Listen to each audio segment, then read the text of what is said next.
Você está vendo aqui na frente uma cruz e também está vendo um trono. Não está errado, o cenário é mais ou menos esse mesmo. E a ideia é nós representarmos graficamente aquilo que a mensagem de hoje pretende transmitir para nós, de forma clara. Nós não vamos usar nenhum recurso técnico, apenas aquilo que, no dia do sacrifício de Cristo, que era a cruz, madeira, teve essa forma. Nós queremos lembrar daquilo que Jesus fez por nós. A cruz não tinha naquela época exatamente o mesmo tamanho, de acordo com os estudiosos e pesquisadores. Ela é um pouco maior que essa, mais alta, mas era mais ou menos assim, a cruz de Cristo. E o tema da mensagem hoje é a cruz e o trono. Espero que até o final da mensagem você possa refletir sobre isso, das implicações na sua vida, da cruz e do trono, e também no fim, quem sabe, Deus possa aplicar na sua vida algo a respeito da cruz e do trono também na sua vida. O símbolo do cristianismo não é uma manjedoura, não é uma coroa, não é um trono, não é nem mesmo o túmulo vazio. O símbolo do cristianismo, ao longo da história, tem se tornado a cruz de Cristo, tem sido a cruz de Cristo. Você vê quando alguém é cristão, eventualmente quando passa na rua, ele tem um pingente pendurado e ali tem uma cruz. Você vê que, eventualmente, um hospital de confissão religiosa, quando nos quartos você vê a cruz pendurada ali. Você identifica um prédio como sendo uma igreja pela cruz que tem na frente. A maioria das igrejas tem uma cruz. Não é apenas um símbolo em si, uma ideia de alguém que fez marketing e achou que a cruz era o melhor símbolo. Tem um significado real, profundo na cruz. A cruz de Cristo é o que divide a fé cristã de qualquer outro tipo de fé, de religião, de credo confessional. A cruz faz toda a diferença na maneira como nós vivemos nossa vida, como nós expressamos nossa fé. O único Filho do Deus Todo-Poderoso, Criador do céu e da terra, o Filho Santo, que jamais havia errado, ele tornou-se pecado por nós. 2 Coríntios fala isso.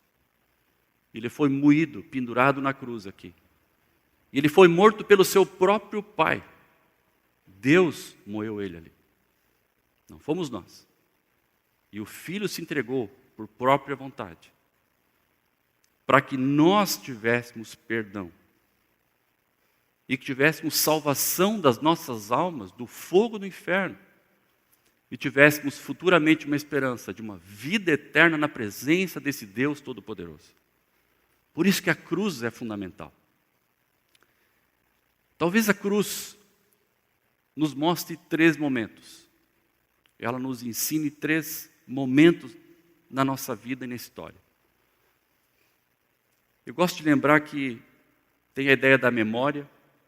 Hoje é um culto memorial, nós olhamos para trás e lembramos que 2000 anos, essa cruz aconteceu de forma real.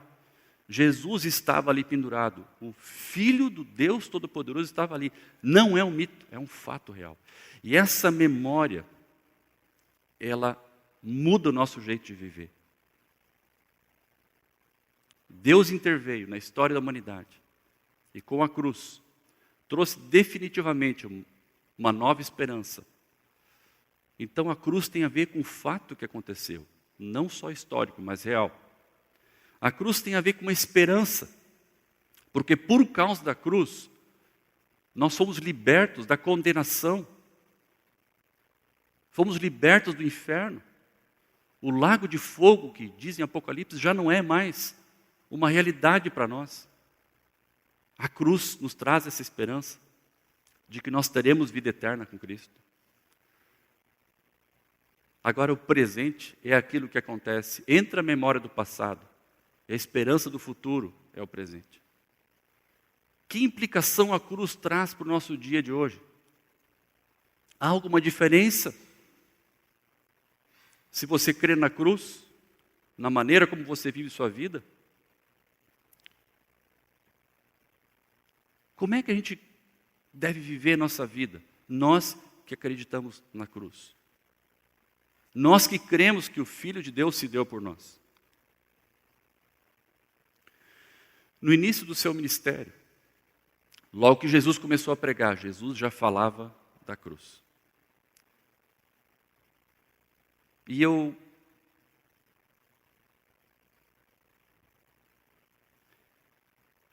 fico impressionado como cada vez que os discípulos ouviam da cruz, eles não entendiam absolutamente nada da cruz. E a cabeça deles ia em direção ao trono. O que eles queriam era trono.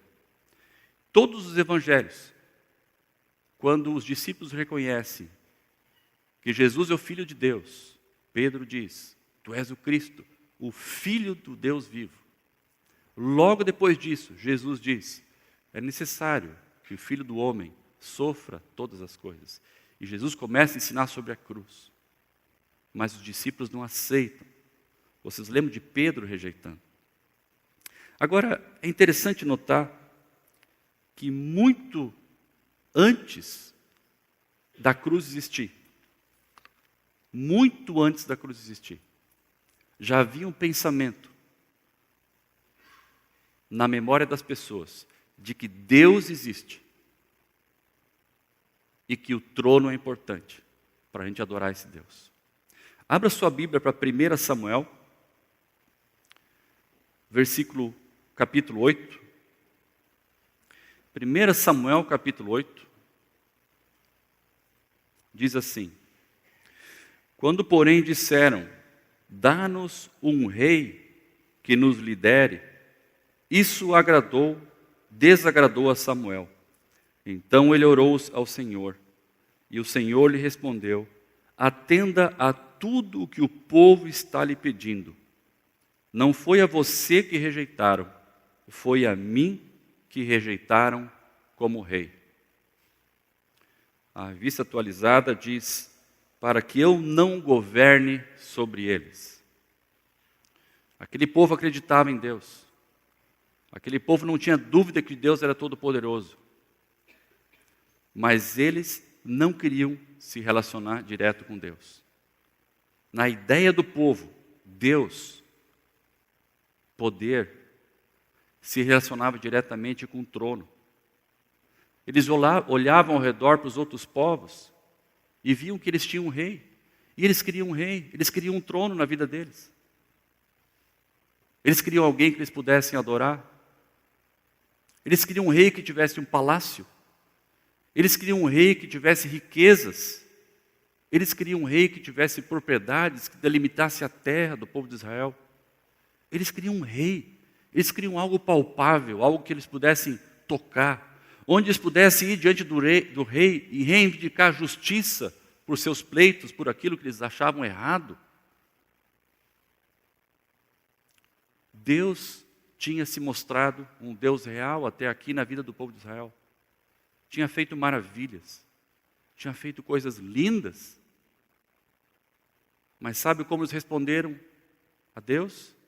Eles rejeitaram Deus. Eles rejeitaram a mensagem que Deus tinha para eles. A forma como Deus queria se mostrar presente no povo, a forma como Deus queria demonstrar amor para com eles, a forma como Deus queria conduzir eles, não satisfez eles. Eles queriam um trono, eles queriam um rei. A ideia do trono, o conceito do trono, está muito mais forte para a gente do que a gente possa imaginar. Como mostrei aqui, ela vem antes da cruz de Cristo. Ela vem lá atrás do povo de Israel. E provavelmente o conceito muito forte que nos domina e nos controla até hoje em dia também. Ao contrário disso, Jesus, no seu ministério, ele diz: se alguém quer ser meu discípulo, se alguém quer seguir-me, negue-se a si mesmo, tome a sua cruz e siga-me. Não tem nada a ver com trono, não tem nada a ver com rei. Provavelmente eles não entendiam nada do que estava acontecendo, os discípulos daquela época, e talvez muitos de nós ainda não entendamos o que significa viver pela cruz e o tipo de vida que os cristãos deveriam ter. Se a gente caminhar um pouquinho para frente e para o Novo Testamento, eu convido você a abrir sua Bíblia para Marcos 10, versículos 35 a 37. Veja só, diz ali o texto: nisso, Tiago e João, filhos de Zebedeu, aproximaram-se dele, de Jesus, e disseram: Mestre, queremos que nos faças o que vamos te pedir. O que vocês querem que eu lhes faça? Perguntou ele. Eles responderam: permite que na tua glória nos assentemos um à tua direita e o outro à tua esquerda.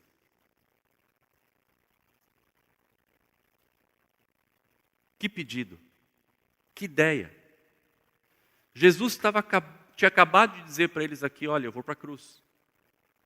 Eles disseram assim: boa ideia, faz o seguinte, o dia que o Senhor estabeleceu o seu reino, quando o Senhor for poderoso de verdade, quando o Senhor tiver riqueza, quando o Senhor for um líder forte, um rei estabelecido, o seguinte, Jesus, eu não sou tão ruim assim, nem eu, nem meu irmão. Lembra da gente, deixa a gente sentar um do lado, outro do outro. Olha o versículo 33 desse mesmo capítulo, e 34. O verso anterior diz assim: estamos subindo para Jerusalém e o Filho do Homem será entregue aos chefes dos sacerdotes e aos mestres da lei. Eles o condenarão à morte e os entregarão aos gentios, que zombarão dele, cuspirão nele, o açoitarão e o matarão, e 3 dias depois ressuscitará. Vocês percebem?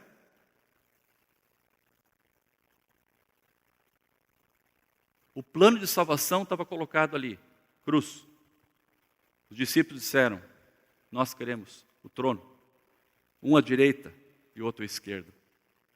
Vocês percebem como na cabeça, no coração dos discípulos, a ideia da cruz não era bem aceita, mas a ideia do trono era algo que mexia com eles.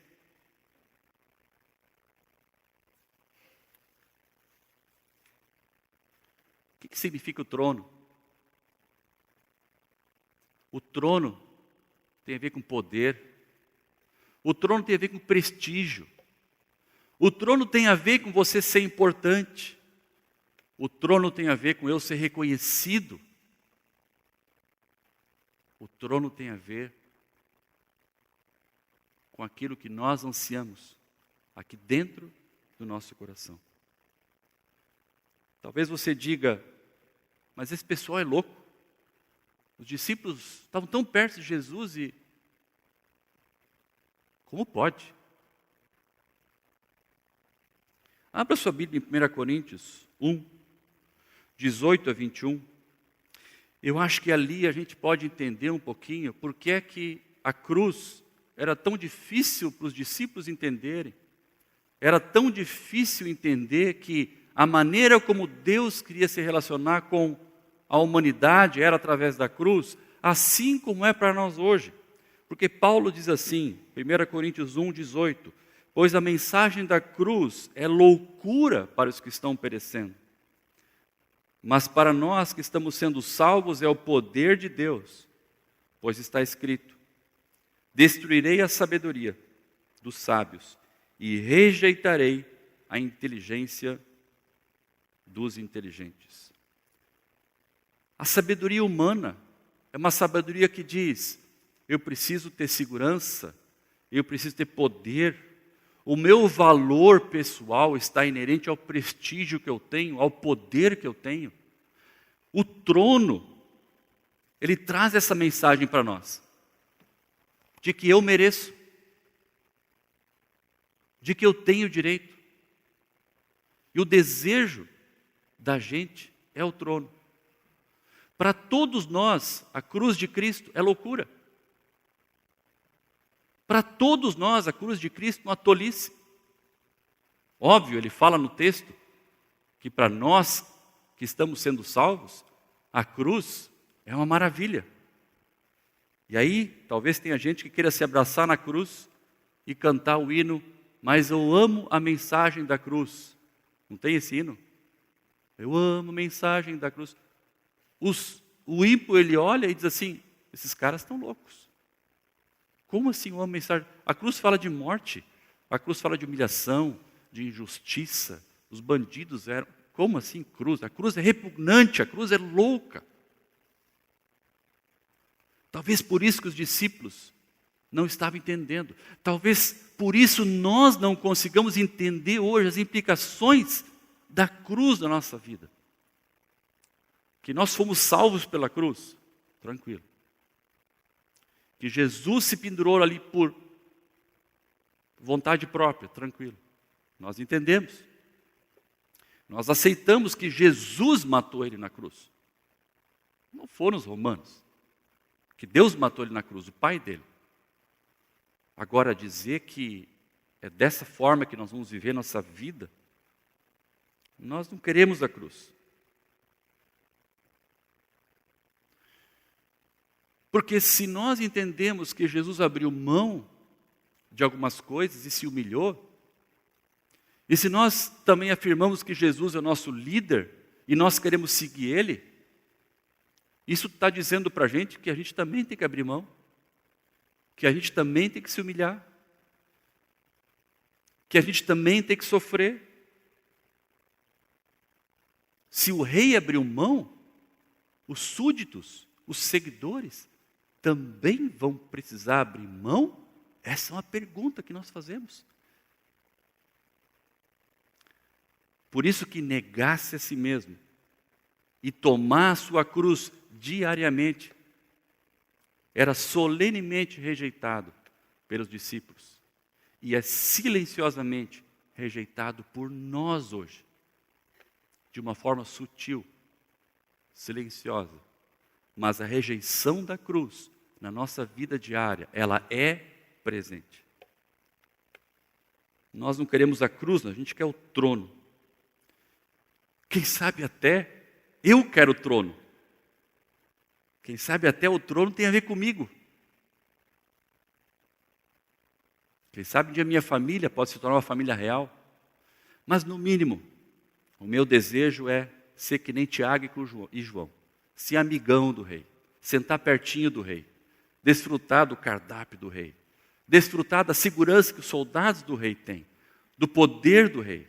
E quando eu saio às ruas para conversar e perguntam quem eu sou e com quem eu convivo, eu digo, eu sento à esquerda do grande rei. Eu sou um cara importante também. Eu quero o trono, você quer o trono. Por isso que Jesus foi tão impopular entre os discípulos e até os que o seguiram, porque ele disse, se alguém quiser, a resposta deles é, não, nós não queremos seguir assim.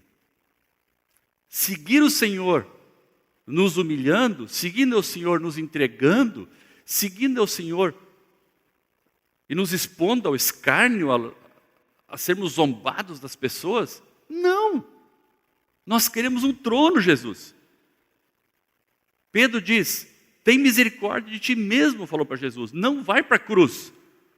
O teu perfil, Jesus, ele é adequado para o trono. O Senhor é o cara que nós estávamos esperando. E dá uma pontinha para mim, porque eu também quero. Negar o eu, como diz Lucas 9, 23,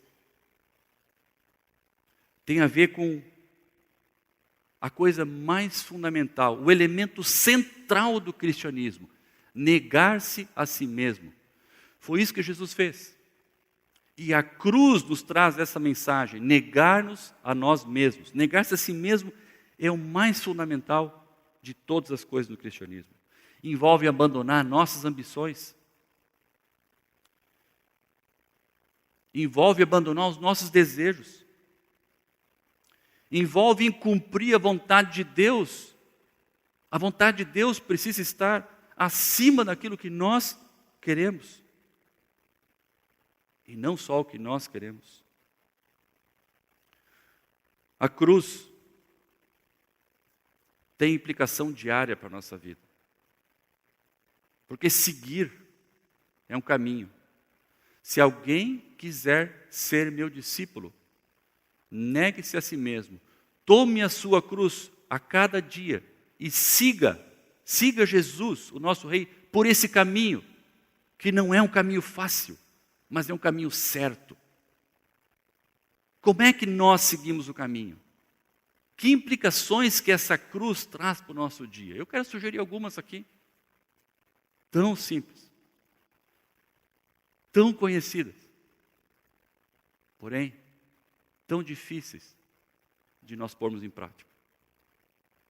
Viver pela cruz é honrar e orar e honrar por nossas autoridades aqui no Brasil. No Brasil de hoje, isso é viver pela cruz. Porque foi o que a Bíblia instrui para a gente. Está lá na Bíblia. Viver pela cruz, você que estuda, está dentro de uma sala de aula, é de repente você se expor diante dos seus colegas como alguém que segue a cruz, como alguém que é cristão. Você tem o direito de ficar calado na sala de aula, não tem esse direito? Todos nós temos, é o direito civil brasileiro. Ser um estudante cristão, quem sabe, é abrir mão do seu direito de ficar em silêncio e reconhecer que você segue a Cristo e ser zombado dentro de sala de aula e passar por bullying gospel, se é que existe isso. Eu já passei por isso. Eu fui zombado em colégio, em escola de confissão cristã, por ser cristão. Sabe onde nós falhamos? É quando nós não vivemos pela cruz. A cruz diz para a gente respeitar, por exemplo, o nosso marido, quando ele não merece, e poucas vezes ele merece, mesmo contra a sua vontade. Sabe por que a gente tem que respeitar o marido? Mesmo quando não merece, mesmo quando nós não queremos respeitá-lo, porque Jesus disse assim, a cruz de Cristo aponta nessa direção. Mas você não quer respeitar o seu marido, porque você sente que você tem direitos violados e você quer ser servida. Viver pela cruz, maridos, é como Paulo diz em Efésios, amar a sua esposa como Cristo amou a sua igreja e se entregou por ela. Mesmo quando ela nos trata com desrespeito, mesmo quando ela não merece, mesmo quando ela e os filhos estão num acerto entre eles, acho que não é só lá em casa, temos que amar. Viver pela cruz, jovens, é entregar o meu desejo caloroso de me casar. Eu quero me casar. Viver pela cruz é entregar esse desejo para Jesus. Dizer, Jesus, eu tenho pressa, é para ontem. Mas, Senhor, eu quero me submeter aos teus planos, porque eu estou aprendendo, e essa é a mensagem da cruz, que a satisfação e a alegria sublime não vem de uma pessoa que mora comigo, mas vem da presença de Jesus na minha vida. Viver pela cruz é conviver com os colegas de trabalho num ambiente pesado, promíscuo, onde coisas contra a lei às vezes são feitas ali, mas você mantém uma postura cristã diferente, difícil. Também já passei por isso. Mas isso é viver pela cruz, é sofrer pela cruz, é pagar o preço pelo amor à cruz de Cristo. Viver pela cruz, talvez seja honrar seus pais, mesmo quando eles se atrapalham, e seguidamente se atrapalham, e fazem coisas erradas, que nos magoam como filhos. Mas viver pela cruz, jovens, é honrar seus pais, reconhecendo que eles também são pecadores, e também carecem da graça de Deus, e precisam também se submeter à cruz. Negar-se a si mesmo, queridos, e tomar nossa cruz é abrir mão do nosso pretenso direito, daquilo que nós queremos, porque nós queremos o trono e tudo o que isso implica para nós. Nós queremos controlar nossa família. Achamos que no emprego nós não somos reconhecidos como deveríamos. Achamos que o pai pega muito no nosso pé, queríamos ter mais liberdade. Nossos desejos, nosso jeito, nossos planos, versus os planos de Cristo, os sonhos de Jesus para nós, o que Ele quer para nós. Nós queremos o trono, nós queremos reinar. Nós não queremos a cruz. A cruz não está dentro do nosso escopo de desejos. A cruz não é algo que nós desejamos. É loucura. E tudo que a cruz traz para nós em termos de jeito de viver, nós também não queremos. Eu quero sugerir que a gente abra nossa Bíblia em Filipenses 2. Nós estamos tratando hoje da cruz do trono e das implicações que a cruz tem para o nosso cotidiano, porque Jesus diz que a gente deve negar-se a si mesmo e tomar a nossa cruz. Cada um tem a sua cruz, cada um tem seus desafios, cada um tem seus pecados que precisa colocar na cruz. E aí então nós podemos seguir Jesus.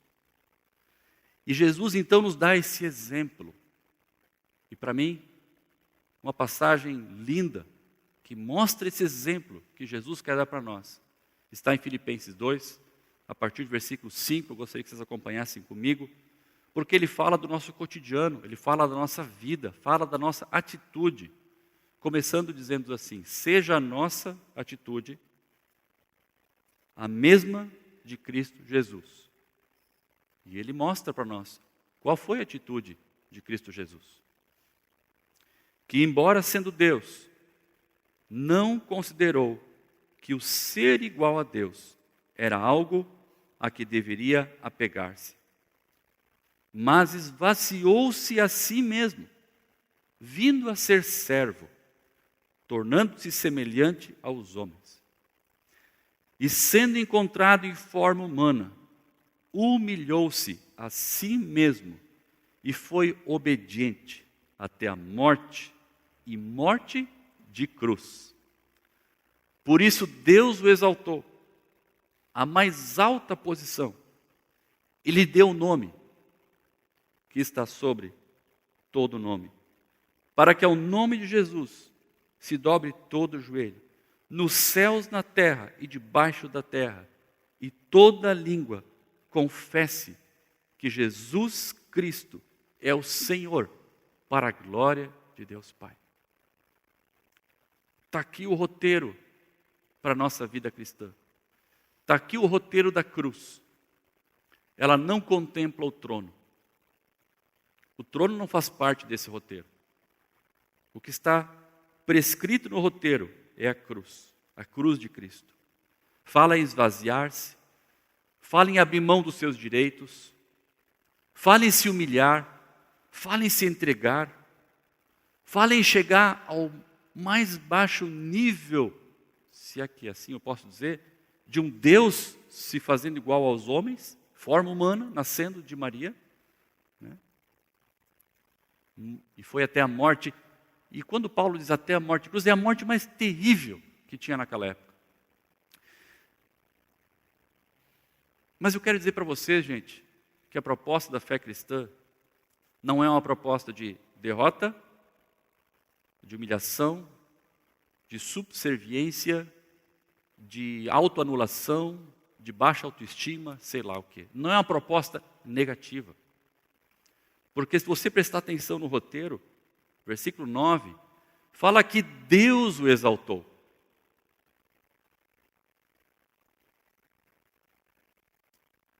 Deus mudou os planos de Jesus, que era morrer, ficar na tumba, no túmulo e apodrecer. Não, Deus interveio na história de Jesus, morto,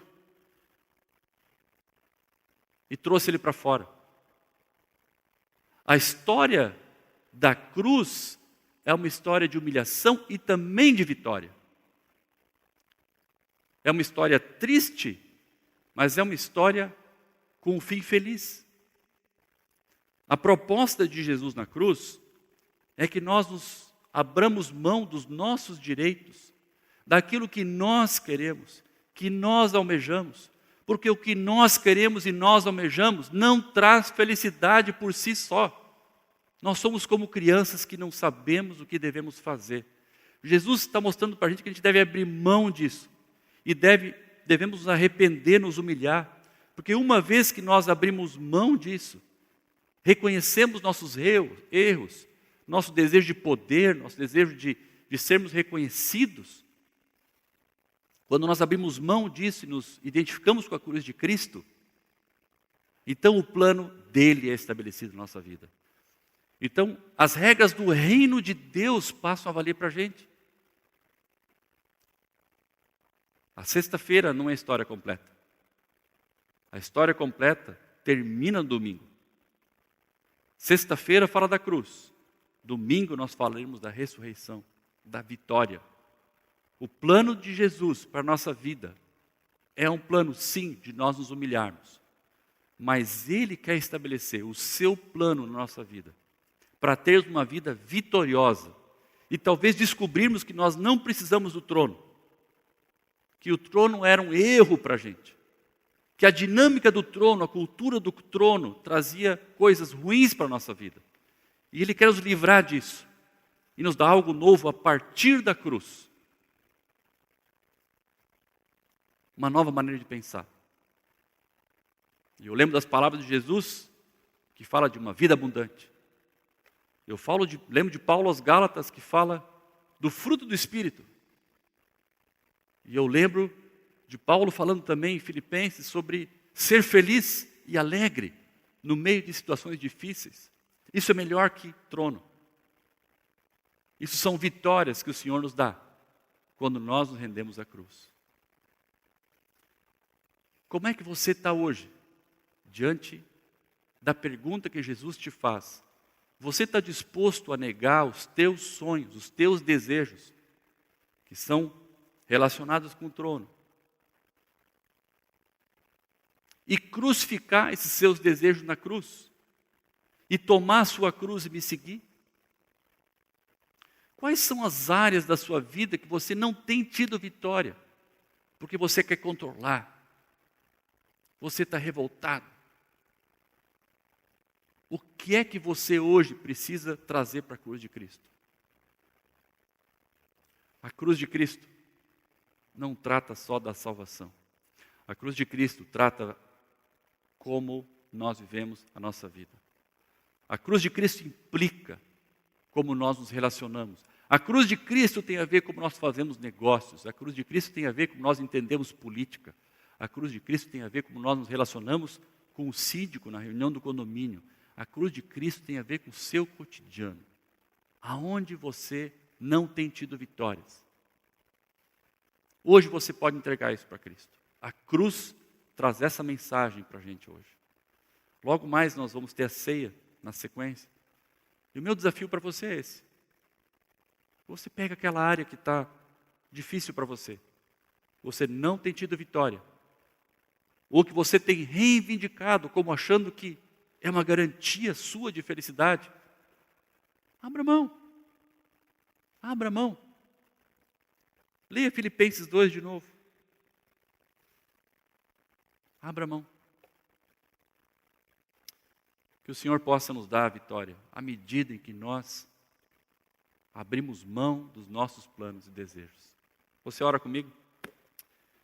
Querido Deus e Pai, nós te adoramos, Pai, porque essa loucura da mensagem, para nós já não é tão louca para todos aqueles que já te conheceram.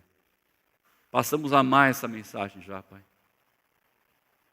Mas, Pai, a mensagem da cruz não trata apenas de salvação, não trata apenas da esperança no futuro, mas trata também do meu dia a dia, da maneira como eu vivo. Ajuda a gente, Pai, a abrir mão daquilo que nós queremos ganhar, a abrir mão dos nossos direitos,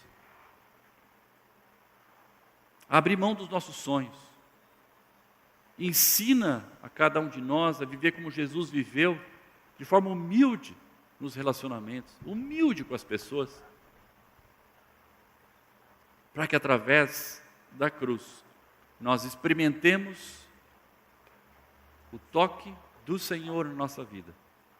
Que Teu Espírito nos encha, o Espírito Santo de Deus encha a nossa vida com alegria, com bondade, com mansidão, com domínio próprio, com o fruto do Espírito.